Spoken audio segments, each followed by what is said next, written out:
तर बघा आज दुसरा खांड एक भेटलेला आहे, शेळ्याचा खांड. त्या खांडाची आपण माहिती घेऊ. चाल तुम्हाला दाखवतो आता जेव्हा बसले रोडला म्हणजे काय असते ते शेळ्यावाले माणसं. दादा नमस्कार. नमस्कार.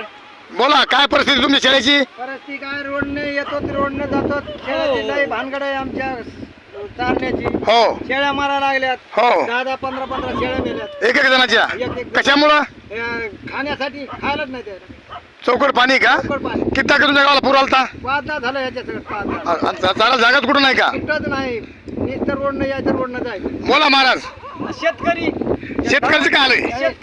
शेतकरी येऊ देणार. हा हा त्याची पॉलिसी वेगळी आहे. हो म्हणजे तशी येऊ द्यायला नाहीये. प्रत्येक शेतकऱ्याच्या शेतामध्ये पाणी गेलं असेल म्हणून तुम्हाला अडचण असेल नाही का? हा बाकी कापूस गेला, सोयाबीन गेली, ऊस गेला. आता तुम्ही शेळ्या एवढंच राहत का मुरून मुरून? 10-15 गेलं का? तर बघा सरकार मायबाप ह्या शेतकऱ्यांची म्हणजे शेळ्यावाल्यांची हाल बघा. अक्षरशः रोडवर बसून भाकरी खातात ही आणि ह्याला जाराला जागा कुठंच नाही, कारण की शेतामध्ये पाणी असल्यामुळे ह्याला कुठंच जागा नाही रोड शिवाय. अक्षरशः रोडनं फिरणे रोडनं जाणे अशी परिस्थिती आहे. दुसरी गोष्ट महत्वाची अशी की ह्यांच्याकडे कुणी लक्ष देत नाही. बरोबर आहे की नाही? म्हणजे कोणी लक्ष नाहीये. तुमच्या शेळ्या किती? 5 का 10 गेल्या? 10 गेल्या. तुमच्या किती गेल्या? 5 गेल्या. 5 तुमच्या?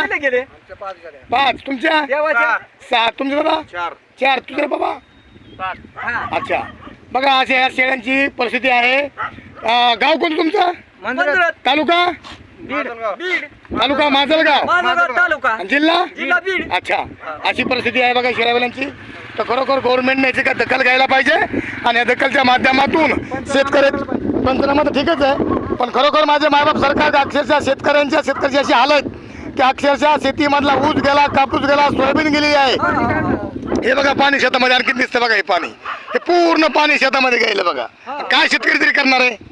हातबल झालेत आणि शेतातला घास तोडणं शेतकऱ्याचा आला होता, पण या महापुराने हिसकावून घेतला. जय हिंद जय महाराष्ट्र.